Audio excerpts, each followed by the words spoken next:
မရေရာတဲ့ခံမှန်းမှုတွေနဲ့ဘဝကိုအလောင်းစားမလုပ်ပါနဲ့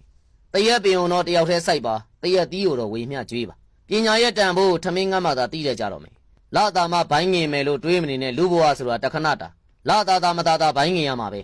ရိုးသားမှုနိုးကြားမှုကြိုးစားမှုဆိုတဲ့ဂုံတိတ်ခါနဲ့ဘာနဲ့မှမလဲနိုင်ဘူးတေသီးတန်အောင်တန်ဖိုးထားပါလူပီသားခြင်းရိုးသားဖို့နဲ့စိတ်ကောင်းရှိဖို့လိုတယ်ဆိုတာကိုတော့သိထားစေခြင်းတီးခန့်ခြင်းဆိုတာတတ္တိတစ်မျိုးဖြစ်တယ်လို့တကိုးရှိခြင်းလည်းတစ်မျိုးဖြစ်တယ်ဒီလိုဖြစ်နေရတာဒီလိုနေခဲ့လို့ပါသူ့လိုဖြစ်ချင်သူ့လိုကြိုးစားပေါ့အသေးချာဆုံးယဉ်နှီးမြုပ်နှံမှုဟာကိုကိုအားကိုးခြင်းပါပဲဒုက္ခဆိုတာကိုယ်တိုင်စိုက်ပျိုးထားတဲ့အပင်ရဲ့အသီးဖြစ်တယ်တငယ်ချင်းရဲ့စိတ်ထဲမှာဒေါသအမုန်းအာဃာတတွေရှိနေမျိုးချလိုက်ပါမကြခင်ပိန်ပိန်လာလိုက်မယ်ကြိုးစားခြင်းဟာကောက်ရိုးကိုကြိုးဖြစ်စေနိုင်တယ်တဲအိမ်ကိုနန်းတော်ဖြစ်စေနိုင်တယ်လူသားကိုဖျားဖြစ်စေနိုင်တယ်ကြောင်းပြက်ခြင်းကလည်းဘဝပြက်ခြင်းရဲ့အစအမှန်တရားသည်လူအကြိုက်မလိုက်